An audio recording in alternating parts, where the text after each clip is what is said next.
So today's a pretty good day, nice surprise. So this is the vacuum bleeding kit because I've been having issues bleeding this car out. For some reason there's like an air pocket trap behind the thermostat and it's not fully opening. So with this kit I should be able to bleed out the whole system. This is a vacuum refill kit and also a coolant tester kit, so that's fine. I upgraded the radiator to a 3-row, so that should help cool it down also. And this is the little drain tank that we created. Well, let me rephrase that. This is a drain tank that my friend made for me. We just welded it up yesterday, and now this is going to go in place of the drain at the bottom of the car. So it's going to drain from the turbo into the top line, and then from this line it's going to come off to the suction pump over there, and that should hopefully help eliminate my little coolant issue. If this does not work, my oiling issue. If this does not work, then I'm just going to be taking off the whole turbo and just basically running the car NA, put a header on, and just drive it. I'm going to be ordering the axles up tonight or tomorrow. So I'm going to call the company today to figure out what's going on and then see what the process is to send everything over. But once that's done, yeah, one way or another, we're going to be driving this car this year. So this is look like a new radiator. This is a 3-row radiator. I also installed the spall fan and the CSF shroud. Fits good, fits well. Just had to do a little bit of alteration. I had to grind down this hole a little bit so everything will line up. So now what I'm going to do is I'm going to load this back into the car and then try to flush out the entire system with some water, and then hopefully when I do the vacuum bleed, which is right there, that'll suck out all the water out of the block and everything, and that should allow me to, bleed the system out correctly.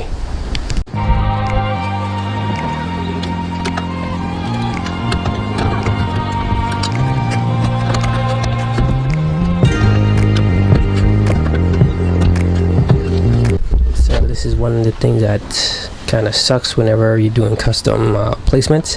So it seems as if the tabs I made before are a little bit off with this new radiator. So as you can see, this one is touching the intercooler piping and it's not even sitting over here. So see, I'm gonna have to drill out the lines and just move the hose over a little bit, and it's actually pretty damn close to the wastegate pipe. So yeah, more alterations. Anyone who possibly wanted to know, those 2 tabs at the bottom, I welded them directly to the traction bar, and that's what I used to mount the radiator. So that's the reason why I just had to grind those out a little bit.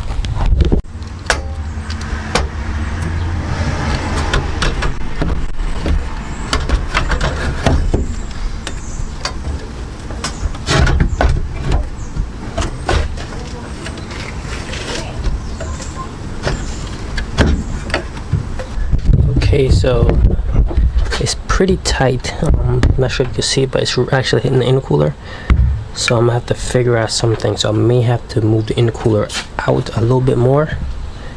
This way you could just give a little bit of room there. But so far it's in place. So I'm gonna work on the intercooler after I get the cooling system situated. So everything is hooked up for right now. The tank, that's more or less where I'm gonna have it. I'm just trying to figure out the logistics. I might have to move the pump again, but that should be easy. So we're gonna start this up, see if cooling temperature stays the same. It should be around 180. Before it was going all the way to 220, which is way too high. So I'm trying to see if I can keep it down in the below 200, 190s. See if that works. So let's start it up. Let's see, make sure everything runs. Hopefully this solves that little problem.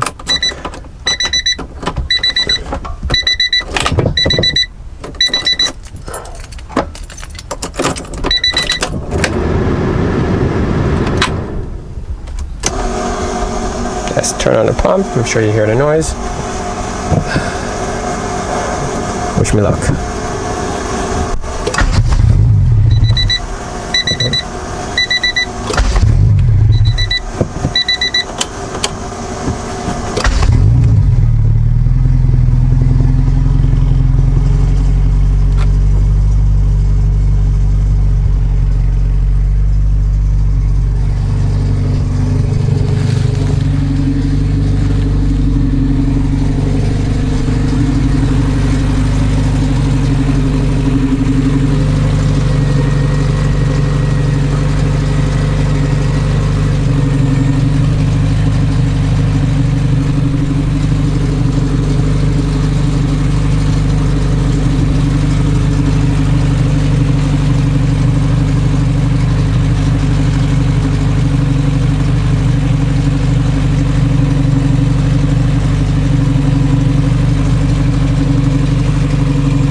works.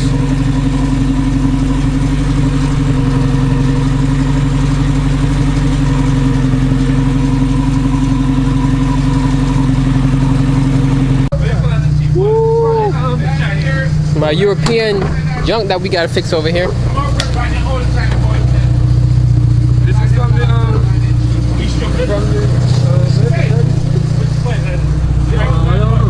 tell me what number. That's from the E36. Again for the E36. So it's from the E36.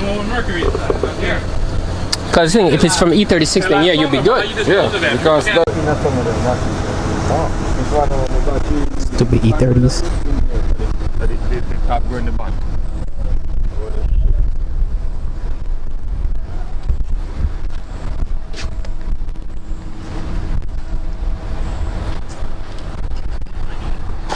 Sorry, you're about to put this on YouTube right now. Look there. Look. You have it on YouTube already. Just did it. Talking about, I don't know who built it for. Hear it?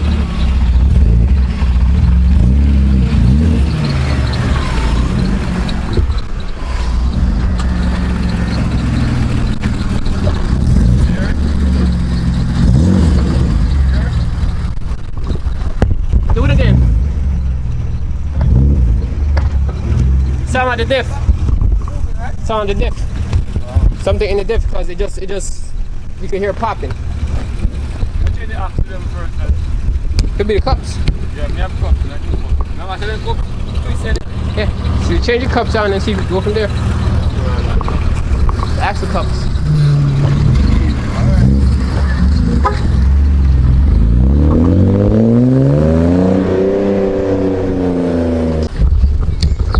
So we're just came to a decision, which I was trying to be cheap and to avoid, but yeah, I'll be selling this manifold, changing this turbo setup.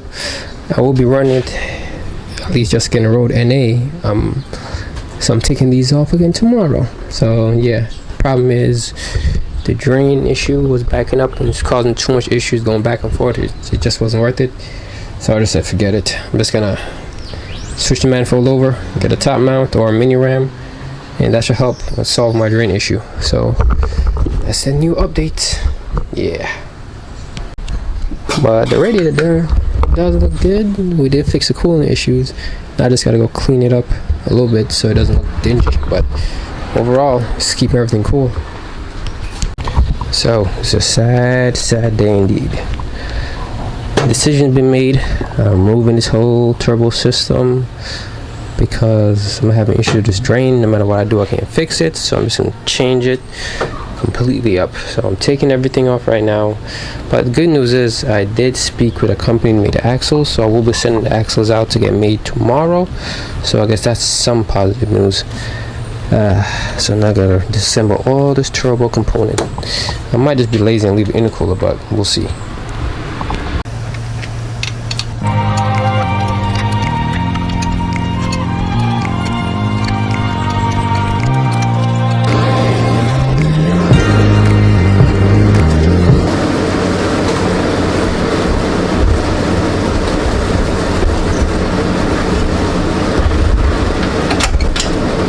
Nice, I liked it, but with the H2B setup, this drops a little bit too low.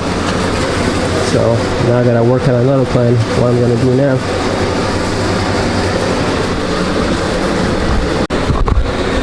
So this is what we got so far. The header, turbo manifold was taken off. Downpipe is removed. I took the fan out to give me a little bit of extra clearance. So now everything seems to be going well. I'm gonna test this radiator one more time to make sure it's not leaking before I put everything back together, and then hopefully throw the headers on so I can at least run it NA, because like I said, I sent the axles out to get made. All of this intercooler piping will be removed, but I'm gonna leave the intercooler in place. So turbo is gone. With all that space. Right now we're just gonna run it NA for now. I'm sending the axles out to get built tonight. I'm sorry, tomorrow. So I'm gonna be packing them up in the car. And this is how the exhaust sits right now. Yes, this has to be cut and welded, but this is easy. I could do this part. It may not be pretty, but it'll work. So once the exhaust come back, then I'll start putting the dry shaft back in, and I'll do everything for the exhaust wise. Knock that out, and then next year, whenever I figure out this turbo situation, then we go ahead and, you know, redo that. But right now, it's gonna be all-wheel drive NA H22 power. May not be crazy, but at least I could drive it, figure out all the bugs, and fix what needs to be done. Sad day, sad day. I live inside my own world of make-believe.